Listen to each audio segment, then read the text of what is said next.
Vênus é o segundo planeta a partir do Sol no nosso sistema solar, recebendo o nome da deusa romana do amor e da beleza. É frequentemente chamado de irmão da Terra devido às suas semelhanças em tamanho, massa, densidade e volume. No entanto, as disparidades em suas condições atmosféricas e de superfície são extremas.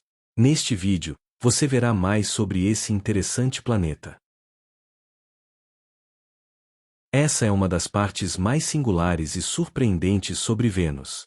O movimento, rotação e translação apresenta características que o distinguem de quase todos os outros planetas do Sistema Solar. Vênus leva 243 dias terrestres para completar uma única volta em torno de seu eixo.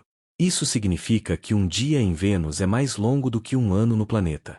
Vênus gira em uma direção oposta à maioria dos outros planetas, incluindo a Terra.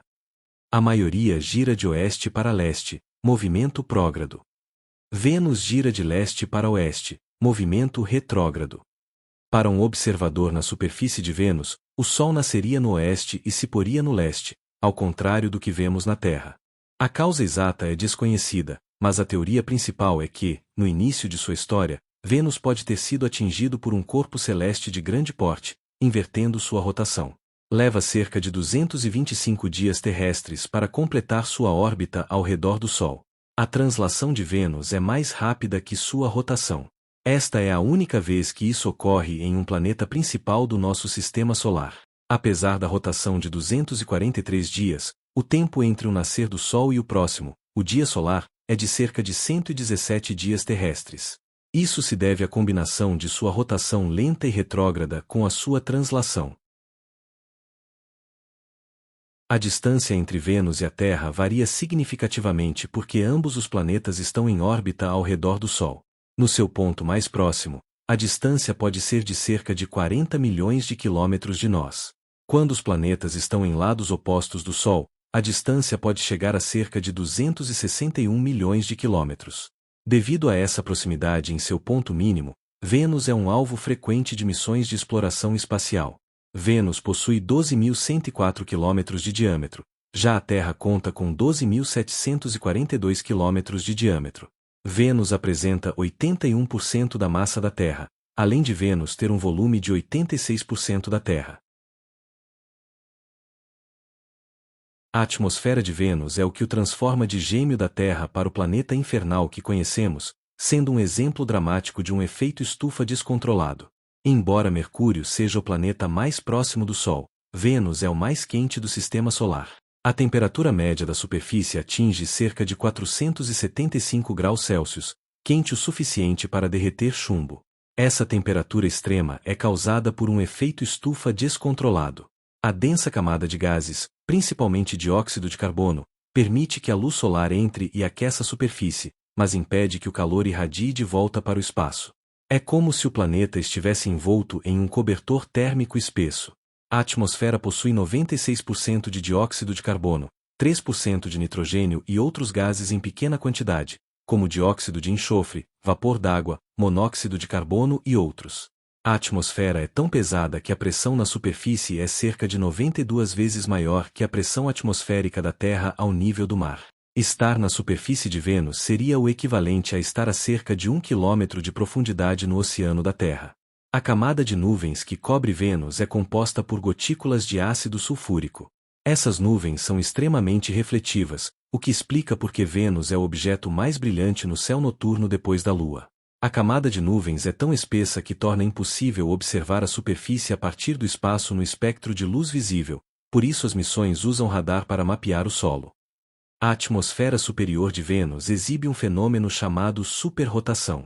Os ventos circulam o planeta inteiro em apenas 4 dias terrestres, a velocidades que chegam a 360 km por hora, muito mais rápido do que o próprio planeta leva para girar, 243 dias.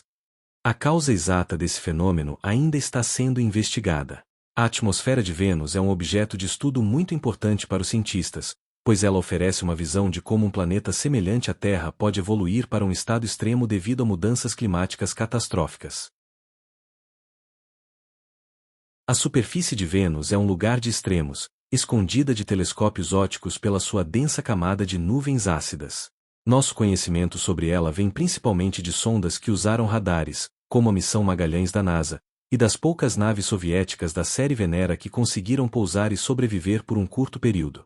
Sendo um planeta rochoso, a superfície de Vênus é geologicamente jovem, parecendo ter sido refeita por extensos eventos vulcânicos há cerca de 300 a 600 milhões de anos. A maior parte do planeta é coberta por vastas planícies suaves formadas por fluxos de lava antiga. Vênus possui o maior número de vulcões em todo o sistema solar, mais de 1.600 grandes vulcões e incontáveis menores. Embora não se saiba se algum está ativo hoje, há fortes evidências de atividade geológica recente ou em curso. Existem formações circulares únicas chamadas coronae, grandes anéis ou coroas, e aracnoides, formações em forma de teia de aranha. Acredita-se que sejam características vulcânicas ou estruturas tectônicas criadas pela ascensão de magma quente do manto. Existem duas grandes regiões de terras altas ou continentes principais. A Afrodite Terra, localizada perto do Equador, é aproximadamente do tamanho da América do Sul e apresenta grandes cadeias montanhosas e vales. E Ishtar Terra, localizada no hemisfério norte, é menor que Afrodite, mas abriga Maquisoel Montes, o ponto mais alto de Vênus, cerca de 11 quilômetros de altitude. Ao contrário da Terra, Vênus não apresenta placas tectônicas no sentido que conhecemos. Acredita-se que a crosta não se move lateralmente, mas o planeta pode ter um mecanismo chamado tectônica de tampa estagnada, onde o calor é liberado através de grandes eventos de resurfacim vulcânico. A pressão atmosférica é 92 vezes maior que a da Terra, esmagando qualquer objeto não reforçado.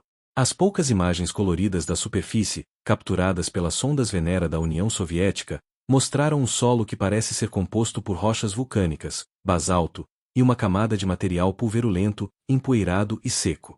A superfície de Vênus é um ambiente rochoso e solidificado pelo calor extremo, marcado por vastas planícies e uma impressionante quantidade de estruturas vulcânicas e geológicas únicas, tudo sob uma pressão esmagadora. As sondas Venera representam um dos maiores feitos da exploração espacial, sendo o único programa a ter sucesso em pousar na superfície infernal de Vênus e transmitir dados de lá. O programa Venera, conduzido pela União Soviética entre 1961 e 1983, foi uma série ambiciosa de missões projetadas para orbitar, penetrar na atmosfera e pousar no planeta. As missões Venera alcançaram uma série de primeiros na história espacial. Foi a primeira sonda dirigida a outro planeta, embora as comunicações tenham sido perdidas no caminho. Primeiro objeto humano a atingir outro planeta, Venera 3, 1966, impactou a superfície, mas sua comunicação falhou antes do pouso. Em 1970 foi a primeira sonda a pousar suavemente em outro planeta e transmitir dados por 23 minutos antes de sucumbir ao ambiente hostil.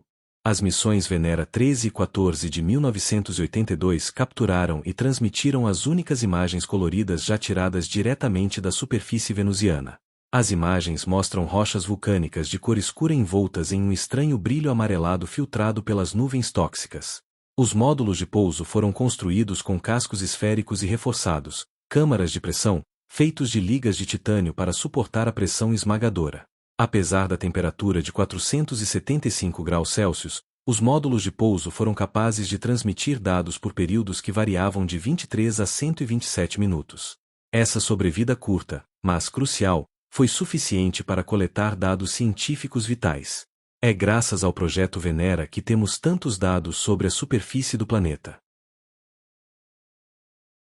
A história de Vênus com seu efeito estufa descontrolado serve como um poderoso laboratório natural para entender os piores cenários de mudanças climáticas.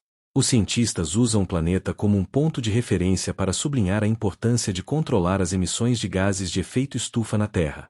Vênus mostra o que acontece quando o dióxido de carbono se torna o componente esmagador de uma atmosfera. Sua capacidade de reter calor é tão forte que eleva a temperatura a 475 graus Celsius. Acredita-se que, no passado, Vênus tinha água. O calor inicial fez o vapor d'água entrar na atmosfera. O vapor d'água é um potente gás de efeito estufa. O aumento do vapor d'água causou mais aquecimento, o que fez mais água evaporar, em um ciclo que se autoalimenta, um feedback positivo. Na Terra, há preocupações com mecanismos de feedback positivo semelhantes. O derretimento libera grandes quantidades de metano e dióxido de carbono aprisionados, que causam mais aquecimento, que causa mais derretimento. O aquecimento derrete o gelo branco, que reflete o calor, expondo a água escura ou o solo, que absorve o calor, causando mais aquecimento e derretimento. Na Terra, os oceanos e as rochas absorvem dióxido de carbono da atmosfera. Em Vênus, a água desapareceu e a temperatura ficou tão alta que as reações químicas que normalmente aprisionam dióxido de carbono nas rochas foram revertidas, liberando o gás de volta para a atmosfera. Vênus destaca a fragilidade da capacidade da Terra de sequestrar o carbono. Se os oceanos se tornarem muito quentes ou ácidos, sua capacidade de absorver dióxido de carbono diminui, permitindo que mais gás permaneça na atmosfera. Embora o risco de a Terra atingir a densidade atmosférica de Vênus seja quase nulo, a pressão e o calor extremos demonstram a magnitude da catástrofe que pode resultar da inação.